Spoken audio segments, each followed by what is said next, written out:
Eu sou Luciano Campos e vou compartilhar com vocês informações fundamentais para a liderança de equipes no ambiente de trabalho.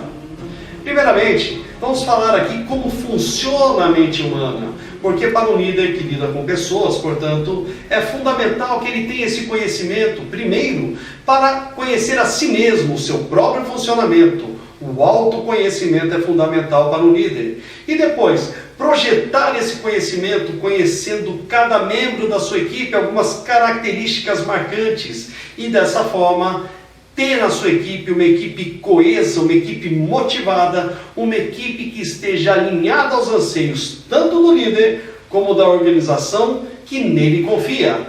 E quando falamos de liderança, falamos de uma série de competências. Eu vou citar aqui, de uma forma breve inicialmente, algumas competências fundamentais para cada líder. Competências que permitam ao líder ter a equipe na palma da mão, na busca por resultados tão almejados. Então vamos uma a uma citar algumas dessas competências. Primeira competência importante para o líder é trabalhar junto com a sua equipe. Foi o tempo em que o líder era aquele que mandava fazer. A era do chefe acabou. Hoje é fundamental que o líder coloque a mão na massa junto com a sua equipe, mostrando como se faz, para que ele possa dizer: isso que eu estou pedindo, isso que eu estou motivando em termos de ação para cada um de vocês, é possível, porque eu mesmo já fui capaz de fazer, eu já sei o caminho a ser trilhado, eu já sei como colocar em prática tudo isso que está sendo proposto aqui para a equipe. E dessa forma, um líder, ele dá uma direção a todo o time. Imagine, por exemplo, aqui uma mesa no centro, e nessa mesa, uma parte da equipe puxando para o lado esquerdo, a outra parte puxando para o lado direito. Ora, é claro que essa mesa não vai sair do lugar. Afinal de contas, se uma parte puxa para um lado, a outra parte puxa para o outro, fica esse cabo de guerra, e o time, ele não vai para lugar nenhum. Um líder, ele deve dar direção à equipe, direção ao trabalho em busca do resultado. E para isso, é fundamental que o líder tenha um conhecimento amplo, um conhecimento macro, um conhecimento da organização ao qual ele está desenvolvendo o trabalho, um conhecimento da sua equipe, um conhecimento das próprias competências, um conhecimento do mercado em que atua, seus concorrentes, do seu produto ou serviço. E aí sim, ele consegue sintonizar, se posicionar para poder extrair da equipe o melhor. Outra competência fundamental para o líder é saber evitar os conflitos na equipe. Quando há um problema, quando há atritos, problemas de relacionamento, esse é um risco muito grande para o líder. Porque os relacionamentos, quando não são relacionamentos positivos, quebra-se ali a sinergia, a equipe deixa de estar coesa e dessa forma entra aquela teoria que eu acabei de falar sobre a mesa. A equipe não vai para lado nenhum, é força para um lado, força para o lado oposto e a mesa fica no mesmo lugar. Um líder deve estar sempre atento e para estar atento é necessário que ele esteja próximo da equipe. Cada ruído, cada situação de risco, ele estar pronto para intervir. Como? Com conhecimento, com exposição de ideias. Como eu disse, a era do chefe já acabou. Então, a exposição é muito mais eficiente do que a imposição. E quando o líder parte para esse lado de expor ideias, quando ele tem congruência do seu raciocínio, visão do macro onde está envolvida essa equipe, quando ele tem essa facilidade de relacionamento, ele passa a ter uma das habilidades mais importantes de uma liderança, que é saber motivar a equipe, que é tirar aquilo que há dentro do coração de cada membro, é fazer com que a sua equipe faça por si mesmo aquilo que ela não faria sozinho se não fosse o direcionamento desse líder. É importante, então, todos esses atributos, e a motivação é um ponto fundamental do líder. O líder deve elevar a moral da sua equipe, ao contrário do que existia antigamente, o chefe. Aliás, um conceito difundido antigamente sobre liderança era: liderar é todo mundo fazendo aquilo que eu mando. esse tempo acabou. O líder hoje faz com que a equipe busque aquilo, não porque ele quer, mas porque ela sente a necessidade de alcançar os resultados almejados. Mas para isso, é importante que o líder saiba que na sua equipe, a sua equipe não é e nunca será homogênea. Existe algo chamado perfis comportamentais. A neurociência já descobriu que, de acordo com a parte do cérebro mais utilizada por cada ser humano, ele vai ter um padrão de comportamento. E esse padrão, quando bem compreendido, permite ao líder extrair o máximo de cada um, mesmo com essas diferenças, mesmo com essa equipe heterogênea. E dessa forma, conhecendo cada personalidade do time, cada particularidade pessoal, puxar a sua equipe para cima, puxar e elevar os gráficos que tanto farão brilhar os olhos da organização. E com isso, o líder vai ter um aplauso não só dos seus superiores, não só daqueles que investiram a confiança nesse líder, mas o aplauso e a gratidão de todos os membros pelos resultados alcançados. Afinal de contas, quando o líder sobe, ele traz junto consigo a sua equipe. E isso é fundamental, essa consciência. Bom, outro fator fundamental aqui é o comportamento humano. Saber lidar com as diferenças de comportamento, como eu acabei de dizer. E quando eu falo isso, eu lembro de uma frase de Peter Drucker, um dos papas da administração mundial. Drucker disse certa vez que as pessoas, elas são contratadas pelas suas competências técnicas, mas acabam demitidas por questões comportamentais. É importante que o líder, então, esteja atento de como se constrói o comportamento humano, o que influencia, o que é importante dentro dessa construção tão particular de cada um. E isso a gente vai falar a partir de agora com um pouco mais de ênfase para que você possa se posicionar perante a sua equipe. O conhecimento da mente humana, nesse caso, se faz primordial. Quando falamos de mente humana, é importante sabermos que existem dois pontos a serem analisados: a mente consciente e a mente inconsciente. Vamos fazer uma analogia à cidade do Rio de Janeiro.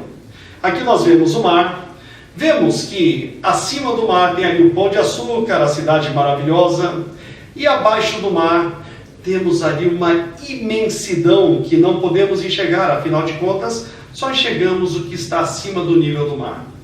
Ora, percebam que acima do nível do mar há uma parte muito menor do que aquilo que está submerso pelas águas. E dessa forma, a gente consegue perceber também que aquilo que está submerso é muito maior do que aquilo que podemos ver. A nossa mente é a mesma coisa. A nossa mente inconsciente era essa parte submersa, muito maior. Se a gente fosse pesar, tivesse como pesar essas toneladas de rocha, veríamos que há um peso muito maior naquilo que está submerso, aquilo que não podemos enxergar, em relação àquilo que podemos enxergar, aquilo que está visível aos nossos olhos, que seria aqui no caso a nossa mente consciente. Para explicar melhor isso daí, eu vou fazer uma outra analogia. No caso, hoje que vivemos no meio de tanta tecnologia, veja esse caso dos computadores. Imagine o seguinte: a nossa mente consciente é aquilo que aparece na tela. Ora, o que aparece na tela é uma parte mínima daquilo que podemos ver dentro do que se é processado no computador. As informações primordiais, aquilo que comanda a máquina, é o que está lá no HD. E lá nós não temos acesso, aquilo não aparece na tela do computador. Ora, voltando com mais calma, falando sobre essa questão dos computadores, na tela a gente consegue ver uma parte mínima, porém é aquilo que conseguimos controlar. Quando há um problema lá no HD, onde não conhecemos o seu funcionamento, onde não enxergamos o seu funcionamento, geralmente precisamos recorrer a um técnico para que faça uma reprogramação daquela parte e aí sim conseguimos visualizar os resultados necessários na tela. Assim funciona também a nossa mente. quando o problema está lá no nosso inconsciente, fica difícil termos uma condição ideal de visualização dos fatos da vida na nossa mente consciente. Afinal de contas, o que comanda a nossa mente é a parte inconsciente. Vamos dar sequência um pouquinho mais sobre a mente humana para entendermos melhor. Outro ponto fundamental que devemos analisar na mente consciente e inconsciente é que, como eu disse, quem comanda é a mente inconsciente, o peso maior está na mente consciente. Imagine o seguinte, a nossa mente consciente ela consegue processar aproximadamente 6 informações por segundo.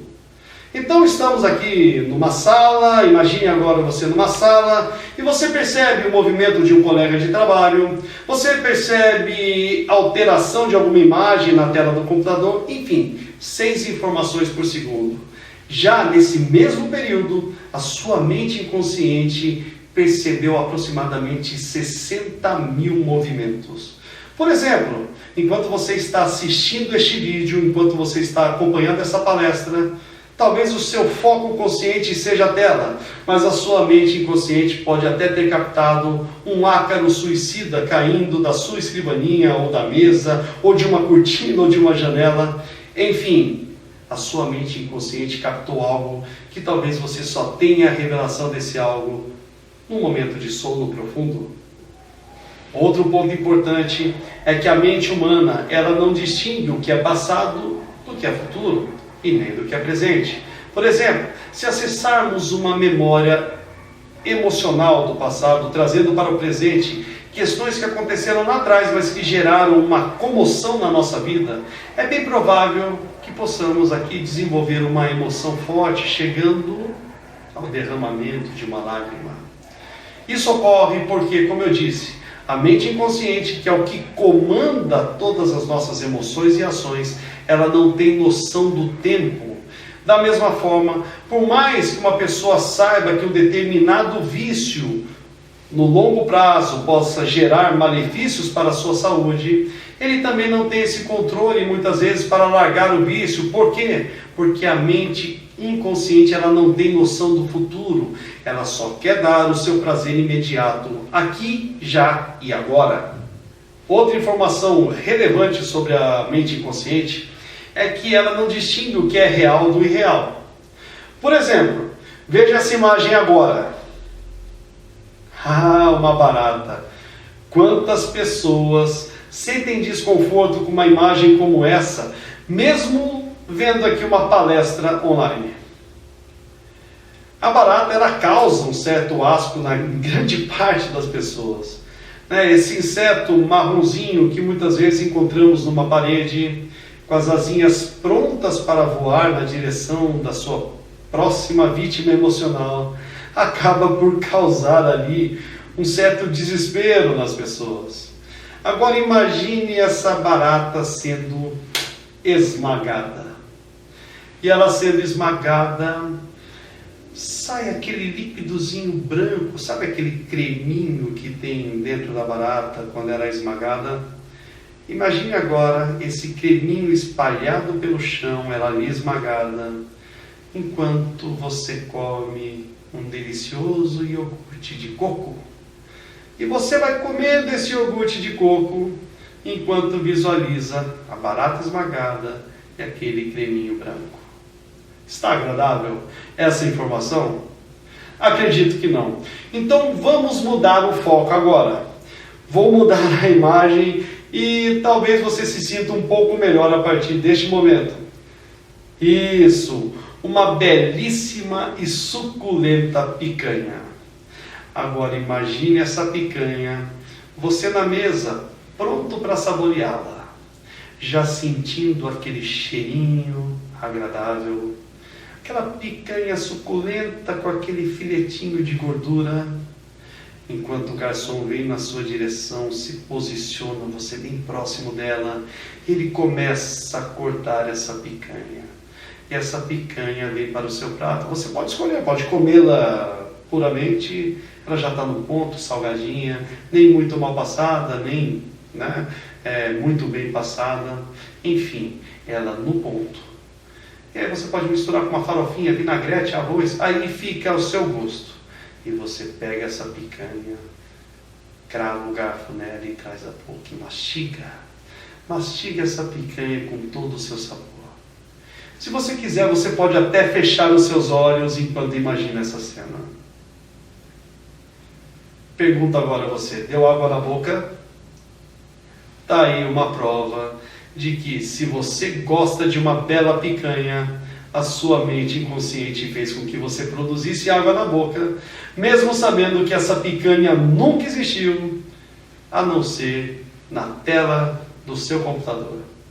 Assim como também não existiu nenhuma barata, nenhum iogurte de coco, nada disso a não ser na sua mente inconsciente. No entanto, as emoções causadas foram como se fossem reais. Ok? E pegando um gancho nessas informações que eu acabei de passar, imagine agora que pessoas possam gostar de picanha, outras são vegetarianas, outras gostam de frango ou peixe, algumas são contra comer animais por questão de evitar o sofrimento aos bichinhos. Enfim, as pessoas têm visões particulares e únicas sobre o mundo. Isso são os modelos mentais. Os modelos mentais são a forma como vemos o mundo. E nós não vemos o mundo como ele é, mas como nós somos, como nós estamos. Então, perceba bem essa imagem. Dois homens discutindo sobre uma figura que há no chão. Um insiste em dizer que há um 6, enquanto o outro briga e defende a sua ideia de que ali existe um 9. Ora, o que existe no chão? Um 6 ou um 9? Na verdade, ali existe uma figura que, de repente, coincidentemente, de acordo com a vivência de cada um, fizesse com que, num ponto de vista, percebesse-se ali um 6 e do outro lado um 9. E o que forma essa diferença de percepção sobre o mundo? Alguns fatores como genética.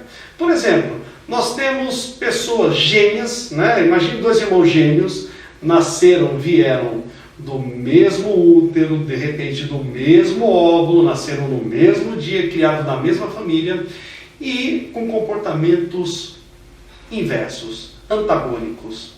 E aí a gente começa a observar e percebe que um parece mais com a avó materna, enquanto o outro com o avô paterno. A avó materna mais calma, o avô paterno mais enérgico, e ali já começa uma divisão da forma de se enxergar o mundo. E aí, na sequência da vida, principalmente até ali os 7, no mais tardar 9 anos, as informações, quando a criança ainda não tem um filtro entre a mente consciente e a mente inconsciente, naquele ponto, muitas informações começam a formatar a forma que ela vai ver o mundo para o resto da sua vida. A influência vai ser muito grande. E no decorrer da vida, outras experiências que serão agregadas farão com que ela vá definindo a sua opinião sobre cada ponto do mundo. O que, repito, não quer dizer que seja a opinião exata sobre o mundo, apenas a sua visão única e particular sobre os fatos da vida. E continuando sobre modelos mentais, eu vou citar exemplos da paixão clubística. O torcedor, vamos falar aqui do torcedor brasileiro, cada torcedor defende o seu time com unhas e dentes. Isso é uma demonstração de modelos mentais. Ou seja, não importa se o time está ali perto da zona de rebaixamento, o torcedor sempre vai achar um jeito de defender a sua equipe. Eu não vou entrar aqui no mérito clubístico, afinal de contas, esse congresso está sendo transmitido para o Brasil inteiro. Então eu vou falar da seleção brasileira. Então nós temos aqui a imagem ao lado, Cafu levantando a taça e o brasileiro feliz da vida. Naquele momento temos a melhor seleção de futebol do mundo, a única seleção pentacampeã mundial. Ou seja, não tem nenhuma outra seleção que se compare à nossa amarelinha. No entanto, está chegando a Copa no Brasil, o Brasil vai ser hexa e de repente tromba com a Alemanha na semifinal e o 7-1 derruba toda essa tese. A melhor seleção do mundo, a única pentacampeã, esse fato continua existente.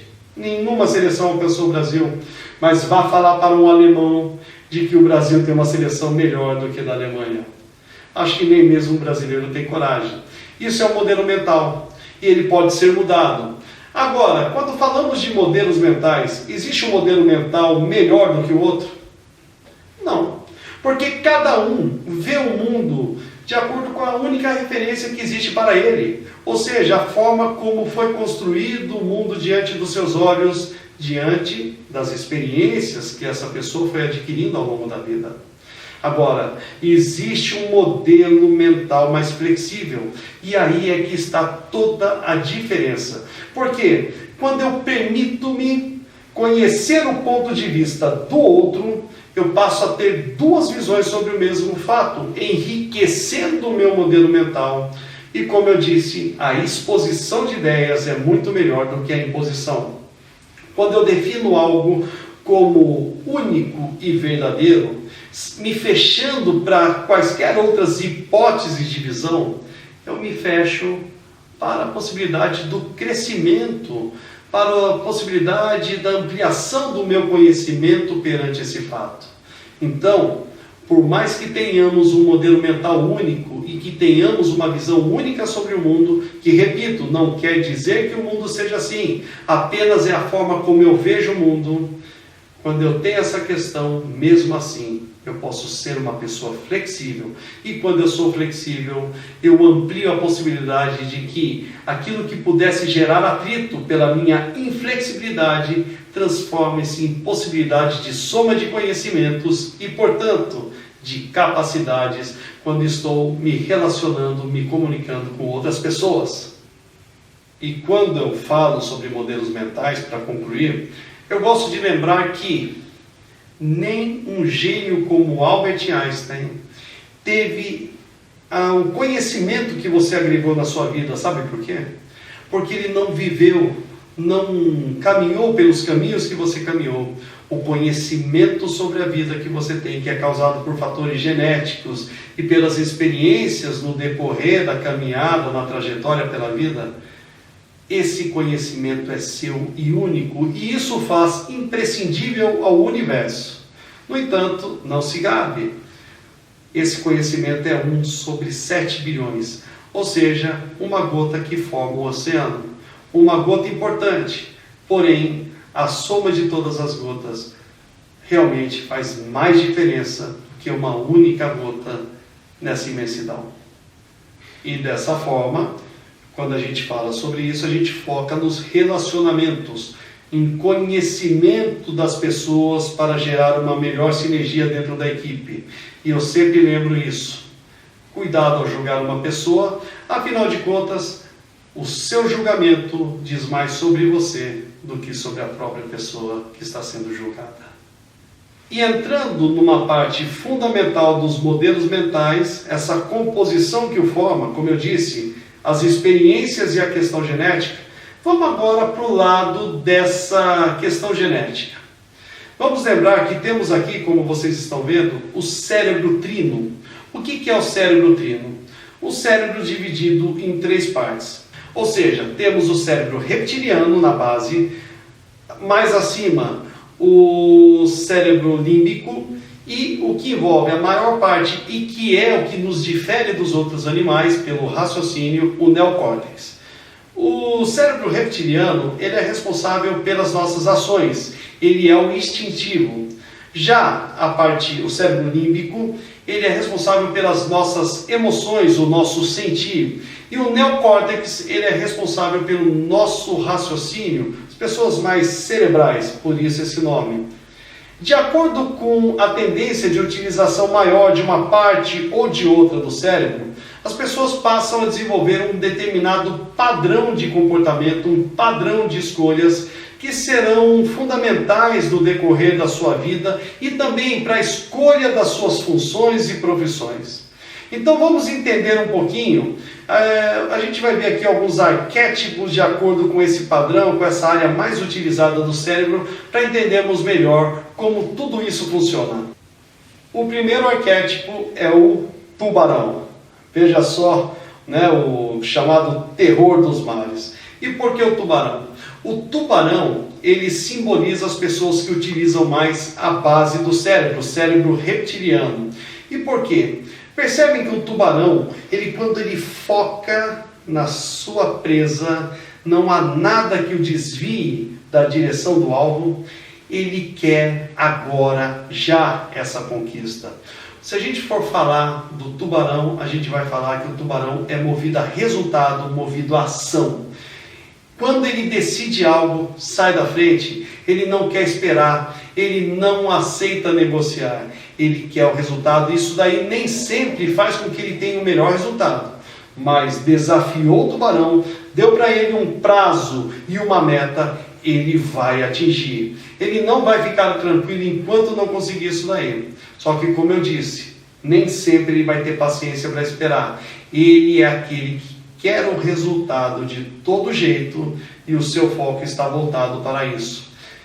Numa equipe, ele é o executor. É muito importante que tenhamos ali alocados dentro da equipe pessoas certas nas funções certas. Por exemplo, colocar um tubarão para planejamento seria matar o seu talento. O tubarão é aquele que finaliza a jogada, é aquele que pega tudo pronto, o planejamento, ele pega ali a criatividade que já foi desenvolvida anteriormente e transforma isso em resultado lá na ponta da equipe. Um outro arquétipo que eu vou dizer aqui, são 4. Agora a gente vai falamos do tubarão e agora a gente vai falar do gato.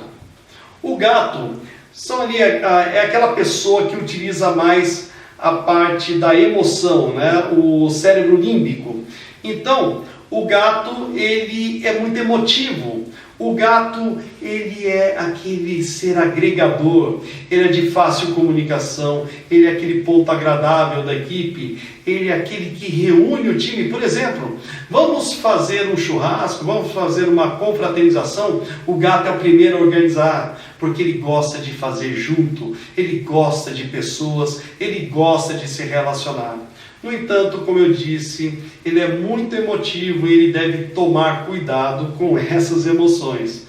Enfim, se o tubarão é o fazer agora, o gato é o fazer junto. Ele gosta de se relacionar com pessoas. Agora a gente vai falar deste arquétipo, a águia. A águia também, ela trabalha mais o cérebro límbico.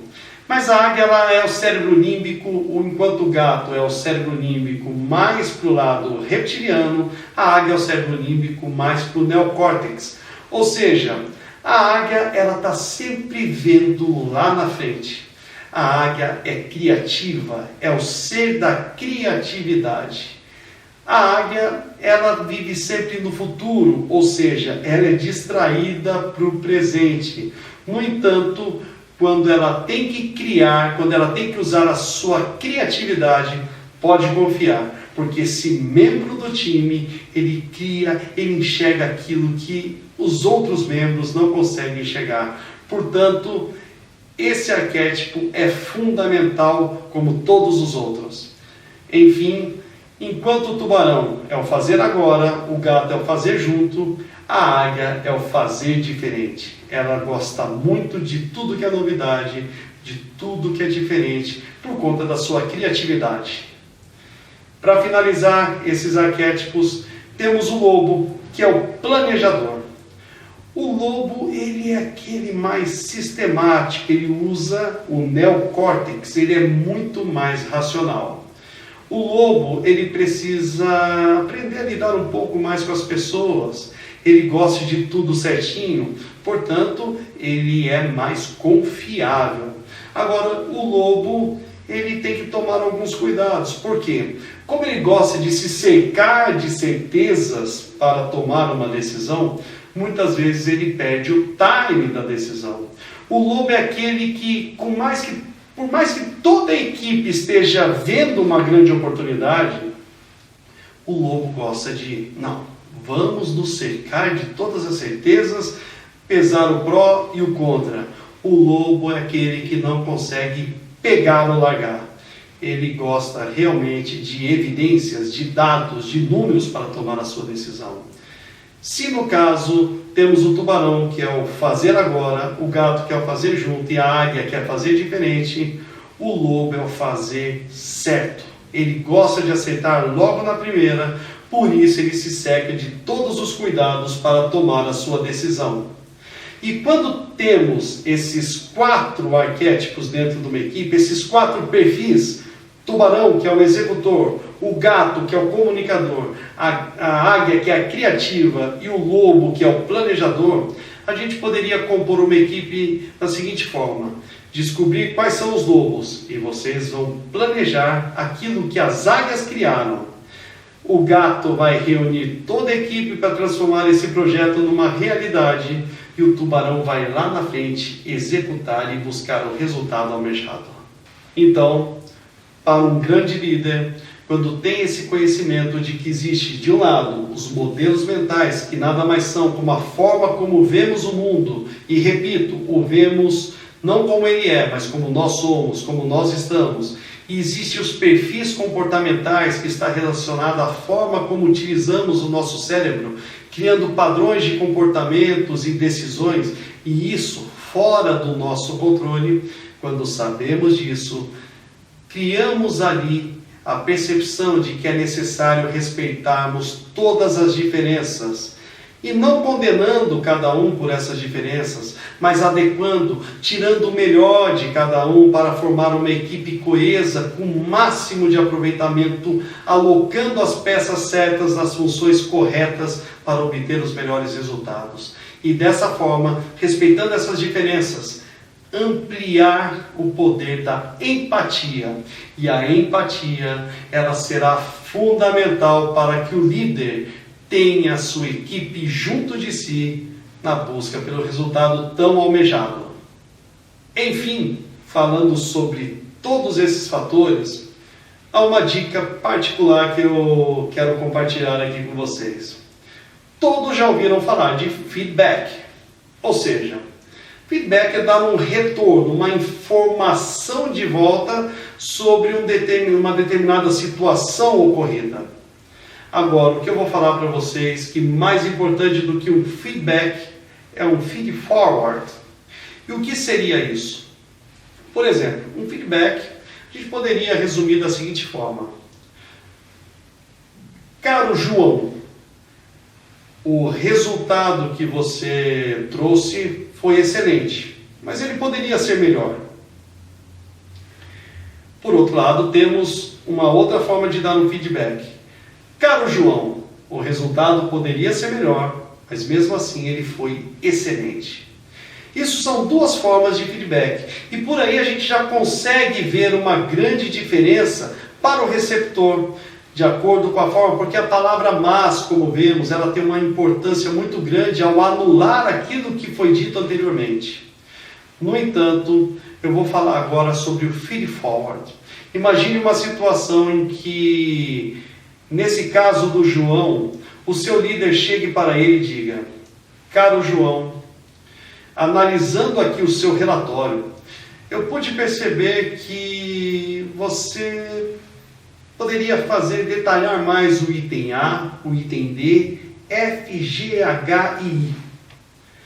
No entanto, ao ler todo o conjunto de informações, percebi que você empenhou muito do seu tempo e da sua capacidade para fazer um grande relatório.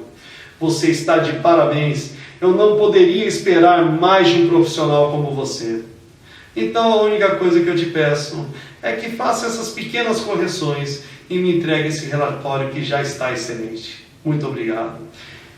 Veja bem, como seria o recebimento deste retorno por parte do líder?